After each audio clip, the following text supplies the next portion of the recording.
Kalau bagi kami yang paling kami inginkan itu semua saksi dan korban itu berani memberikan kesaksian, berani bersaksi.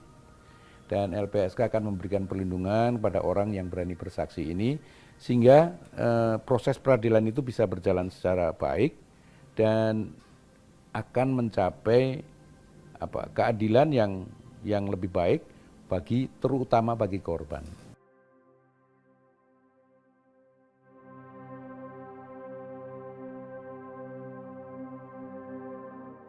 Ini kan salah satu saja dari peristiwa yang sebenarnya berulang-ulang terjadi. Kekerasan yang terjadi di rumah-rumah tahanan, di dalam lapas, atau di rumah-rumah detensi imigrasi misalnya, itu seringkali terjadi memang tindak penganiayaan atau perkelahian atau bahkan penyiksaan yang dilakukan oleh para petugas pada para penghuni atau orang yang menjadi warga binaan di dalam lapas misalnya. Ini yang saya sayangkan karena apa? Karena sebenarnya seseorang yang ditempatkan di rumah tahanan, di dalam lapas atau di tempat-tempat rumah detensi misalnya, itu seharusnya dia berada di tempat yang sangat aman. Semestinya, karena dia tidak boleh mengalami ancaman, tidak boleh mengalami tekanan, dan juga apalagi penyiksaan. Nah ini yang menyebabkan karena begitu banyaknya faktor yang mempengaruhi dalam proses-proses semacam ini. LPSK sebenarnya bersama dengan 4 lembaga lain itu sudah menyikapi melalui yang kita sebut National Prevention Mechanism atau NPM, itu untuk melihat sejauh mana Indonesia yang sebenarnya sudah menandatangani konvensi internasional tentang anti penyiksaan, artinya harus bertanggung jawab untuk itu, tetapi Indonesia belum meratifikasi undang-undang itu. Jadi kita mau mendorong agar Indonesia segera meratifikasi konvensi tersebut menjadi undang-undang kita. Itu yang kami temukan memang masih banyak atau sering terjadi kasus-kasus kekerasan baik dilakukan oleh sesama penghuni maupun warga binaan atau dilakukan oleh petugas sendiri. Nah kalau itu dilakukan oleh petugas itu kategorinya dia adalah penyiksaan sudah. Nah dalam melihat persoalan ini sebenarnya saya menyayangkan karena apa? Karena mestinya tadi saya katakan orang yang ditempatkan di tempat-tempat semacam itu mestinya berada di tempat yang paling aman. Tapi ternyata tidak gitu. Nah ini yang lebih menyedihkan lagi kalau pelakunya itu sebenarnya anggota dari kepolisian yang sebenarnya bagian dari aparat penegak hukum. Meskipun dia pada saat yang sama sedang menjadi sesama tahanannya. Tetapi kalau terjadi hal yang demikian dan pelakunya adalah orang yang kita andaikan dia paham hukum, apalagi dia anggota polisi berpangkat perwira tinggi lagi. Yang saya khawatirkan ini kemudian nanti kepercayaan masyarakat terhadap proses hukum di Indonesia ini merosot tajam. Nah ini yang saya sayangkan gitu loh. Karena seorang perwira tinggi, apalagi perwira tinggi polisi tentu tahu bahwa apa yang dia lakukan itu apapun alasannya tidak bisa dibenarkan oleh hukum. Ini yang sangat saya sayangkan dan saya khawatirkan nanti kepercayaan masyarakat terhadap proses hukum ini menjadi makin merosot. Sementara kita kan dituntut untuk tetap menjalankan reformasi dalam bidang hukum. Baik itu reformasi organisasi, termasuk organisasi kepolisian, organisasi lapas, organisasi keimigrasian yang syarat dengan tempat-tempat semacam ini ya. Juga reformasi dalam perilaku yang seharusnya tetap menghormati seseorang yang ditempatkan di sana.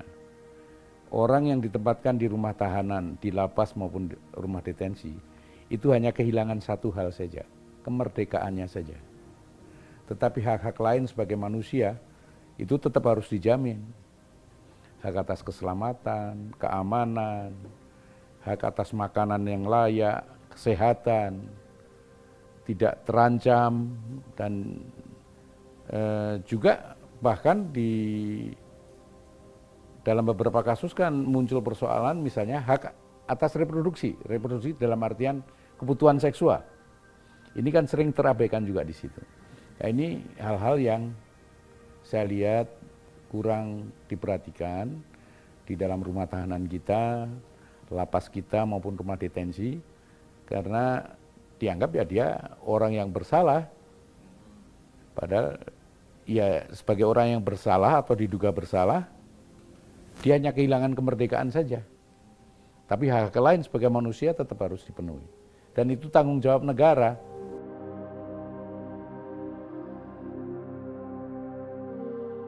LPSK itu kebanyakan kita menunggu permohonan ya.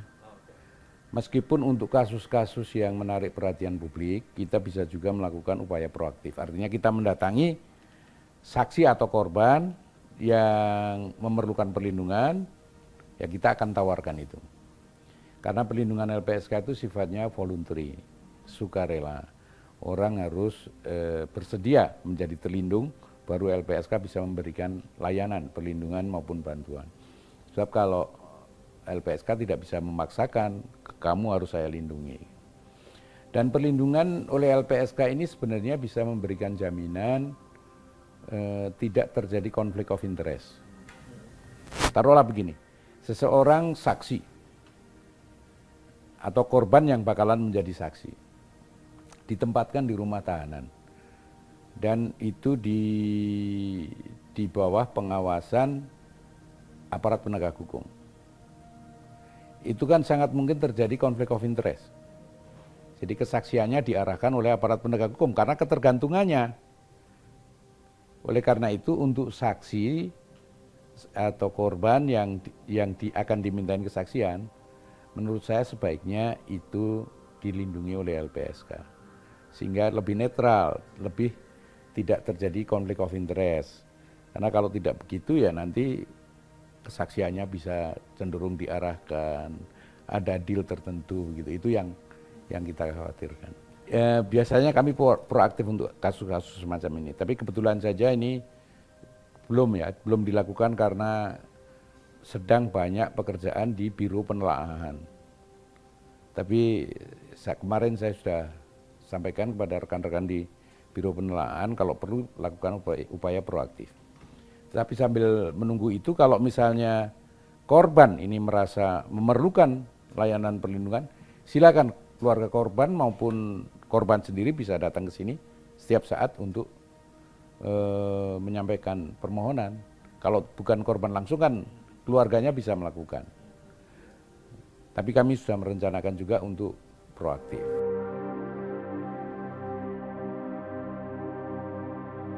Yang pertama tentu saja adalah status hukumnya jelas, bahwa dia adalah seorang saksi atau seorang korban.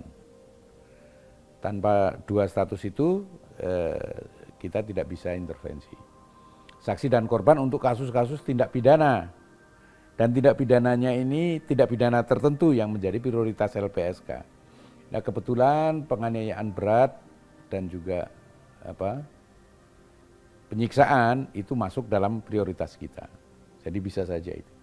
Apalagi Pak yang menjadi prioritas tadi?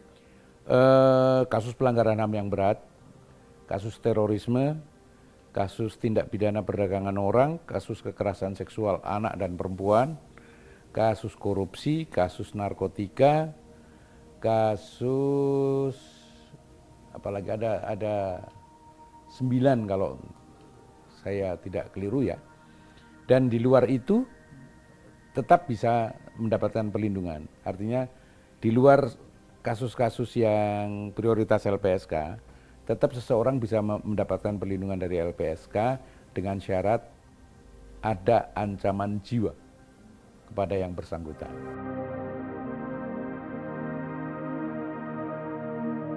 Bertahun-tahun yang paling banyak itu kasus pelanggaran HAM yang berat di masa lalu.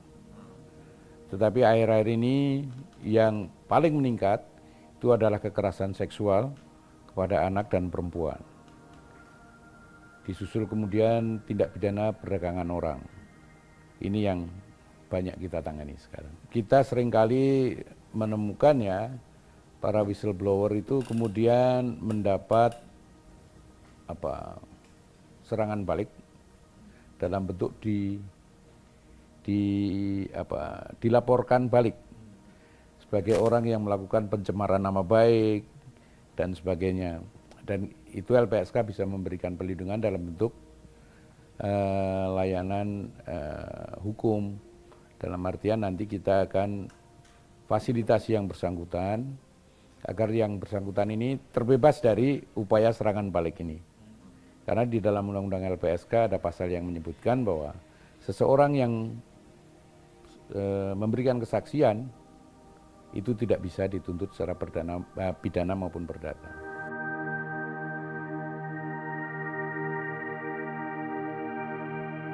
Ini kasus kan menjadi menarik karena persoalannya lebih menonjol dimensi antara hubungan kuasa antara pelaku dengan si korban ya. Pelaku ini barangkali posisinya lebih tinggi atau lebih banyak orang dan sebagainya. Dan yang lebih menarik lagi kemudian itu menjadi wacana yang beredar karena itu terjadi di suatu lembaga negara dan lembaga negara tersebut dianggap kurang responsif terhadap kasus ini. Dari sisi pidananya sendiri kami juga masih menjajaki apakah betul ini akan bisa berlanjut sebagai kasus pidana ya. Karena itu sangat tergantung dari aparat penegak hukum. Tetapi kami sudah datangi korban dan korban memang minta perlindungan kepada LPSK.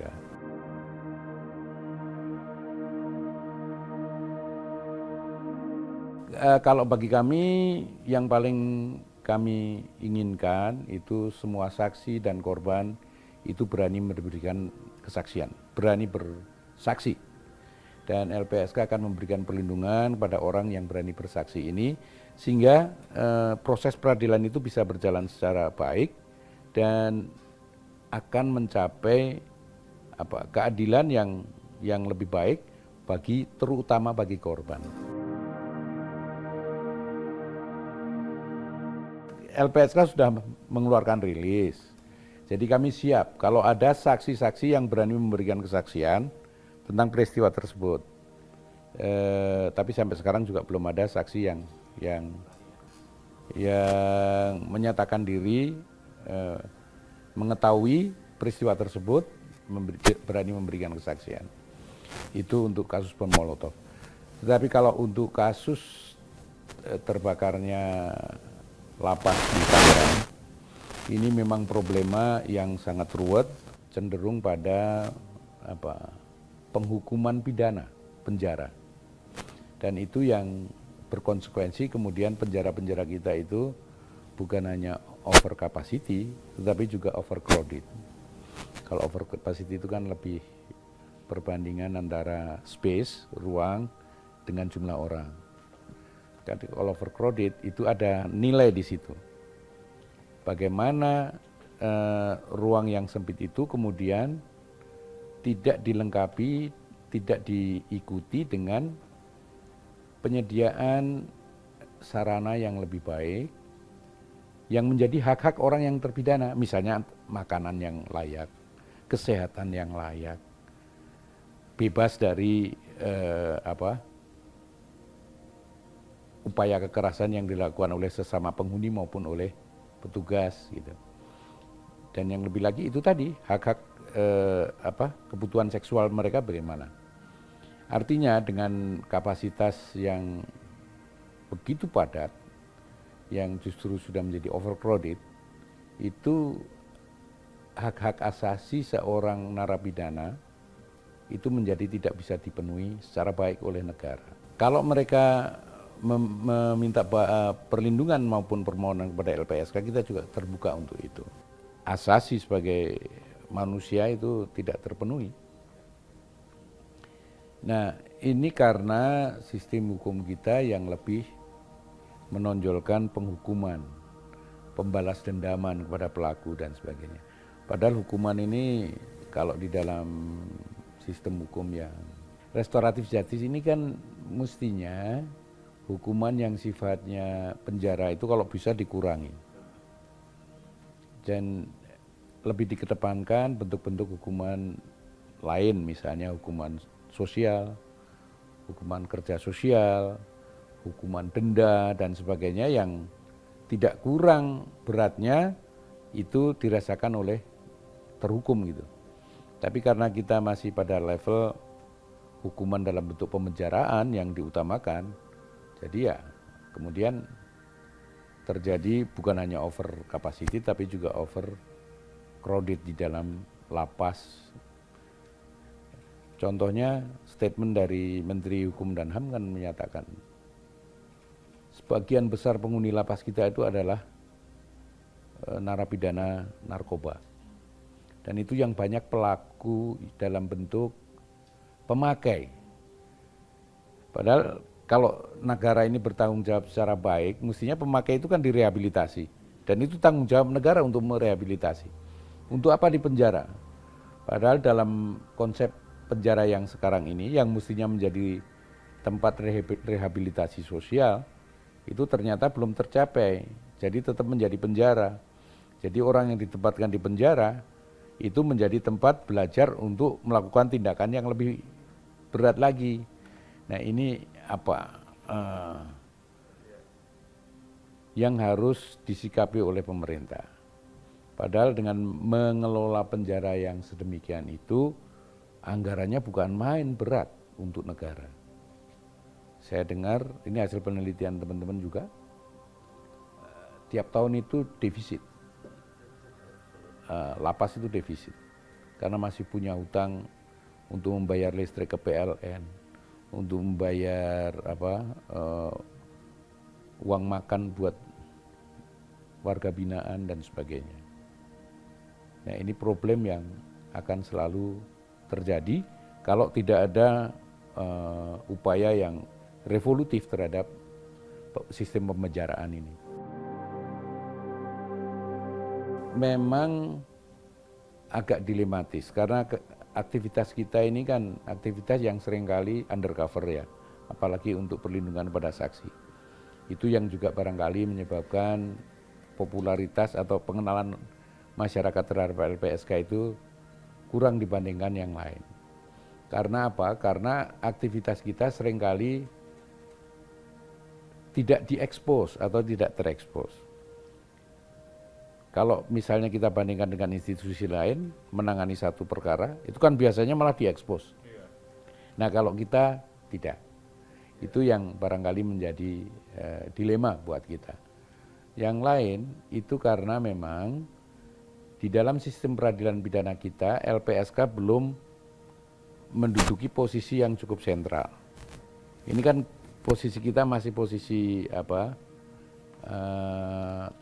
tambahan, tempelan gitu.